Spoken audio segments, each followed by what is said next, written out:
Kata-kata itu dalam sekali. Betul, sudah. Menjadi bapak belajar dari anak-anak. Nah, Tuhan Yesus mengatakan itu. Belajarlah kepada siapa? Anak-anak. Untuk bisa kenal surga, belajar dari anak-anak. Nah, anak-anak, apa hubungannya dengan tempat tidur? Saya ingin saudara jawab. Tempat yang anak-anak kita paling suka di rumah, itu di mana? Nah, tempat tidur papa mamanya. Mengapa kalau mereka tahu kita berdua ada di dalam kamar atau di atas tempat tidur kita, langsung mereka geruduk nimbrung semuanya, gulat di situ, lompat-lompat di situ, rame di situ? Jawab iya atau tidak?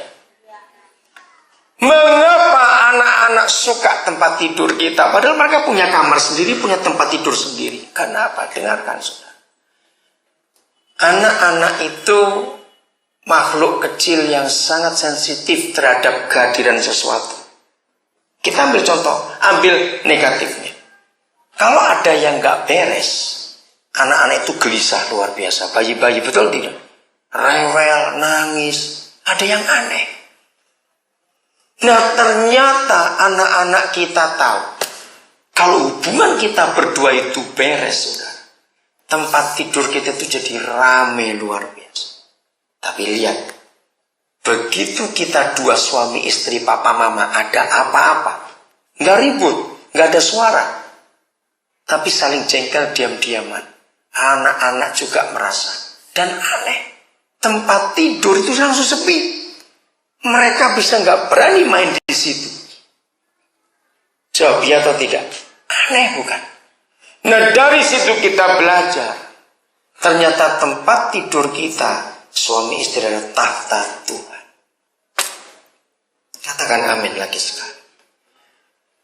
Maka itu, kalau kita nggak beres berdua, pasti tempat tidur pun jadi musuh.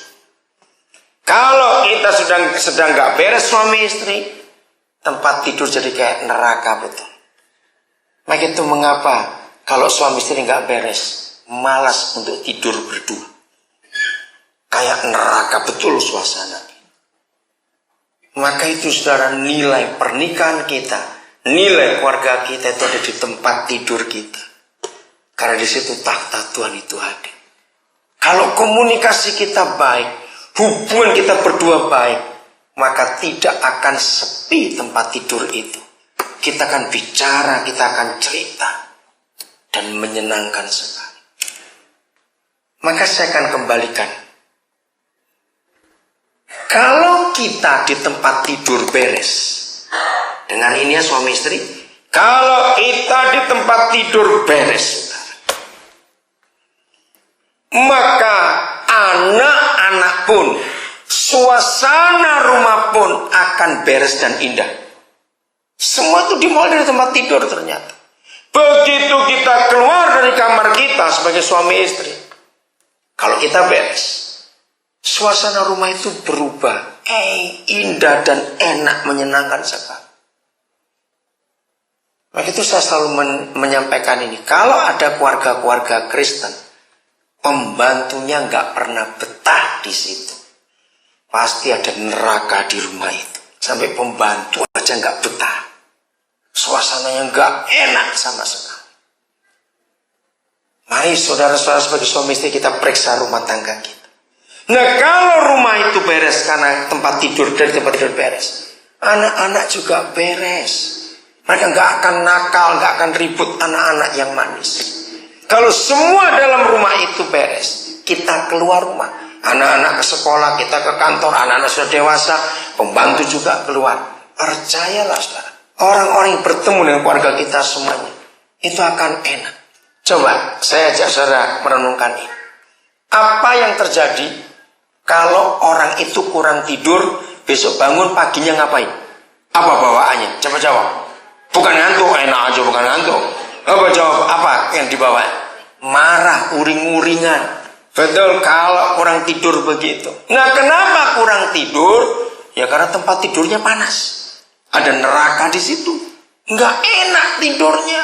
Maka kalau di tempat tidur tidak beres, kita keluar kamar tidak beres, di rumah tidak beres, kita keluar rumah tidak beres. Maka kerjaan pun anak sekolah, kuliah, apa saja, nggak ada yang beres.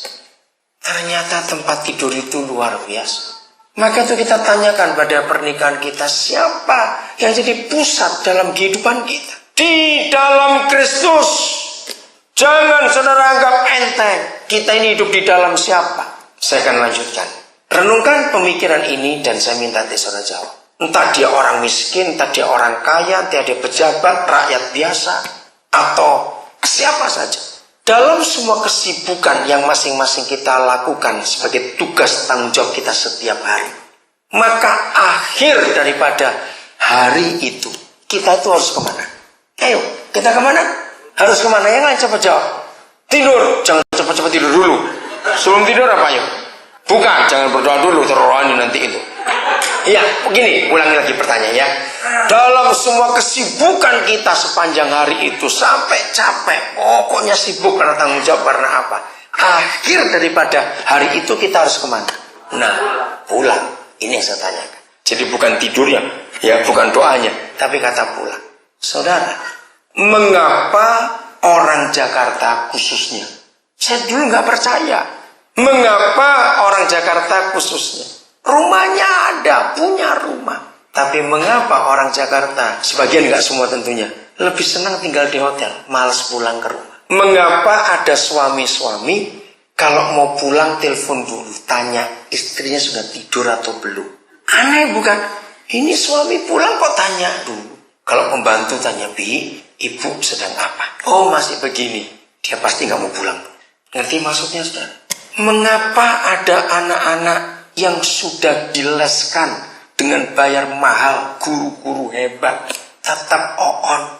Jawabannya tahu tidak? Semua terletak suasana rumah itu seperti apa. Anak-anak saudara silakan dileskan yang paling mahal di Jakarta ini. Tapi kalau di rumah, suasana neraka yang kita hadirkan, anak-anak nggak akan bisa belajar dengan suasananya nggak enak. Apalagi kalau hampir tiap malam anak-anak mendengar kita berdua sering berkelahi, bentak, banting pintu, marah. Bagaimana anak bisa tenang belajar?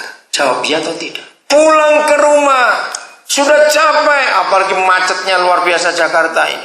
Kira-kira saudara 3 tahun 4 tahun lagi itu mobil itu gak jalan di Jakarta, berhenti semua di situ. Mampet sudah.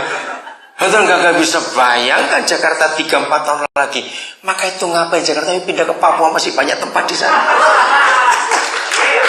Nggak ada macet di sana, enak sekali. Maka itu istri saya nggak betah kalau ke Jakarta, dia maunya di Papua saja. Betul, saya nggak bisa bayangkan Jakarta 3-4 tahun lagi jadi apa itu. Nah, bayangkan kalau sudah kerjanya capek, debunya banyak, polusinya luar biasa, lalu pulang ke rumah kayak neraka. Apa nggak lebih menderita lagi hidup ini? Mengapa perselingkuhan begitu banyak terjadi? Karena tempat tidur nggak beres. Datang orang-orang ketiga masuk di antara kita. Maka itu siapa pusat rumah tangga kita? Ayo suami istri jangan munafik. Mengapa banyak rumah-rumah besar, rumah-rumah mewah yang menikmati pembantu, saudara? Keren-keren mereka. Bosnya nggak pulang-pulang. Kenapa? Karena rumahnya kayak neraka. Hanya untuk prestis. Supaya orang tahu keren rumah itu. Maka itu anak-anak Tuhan, mari kita tanya. Besar kecil rumah tidak masalah. Yang masalah adalah ini surga atau neraka. Rumah kita seperti apa? Mari kita tanya jujur. Apakah anak-anak kita senang kalau pulang ke rumah? Atau mereka lebih senang di rumah temannya, di rumah opa-omanya, di rumah om tantenya? Berarti rumah kita itu jadi surga atau neraka tidak ditentukan siapa arsiteknya, berapa mahal isi rumah itu, tidak. Rumah kita jadi surga atau neraka sangat ditentukan oleh dua orang yang namanya papa mama dan suami istri, katakan amin. Hubungan kita berdua itu bagaimana?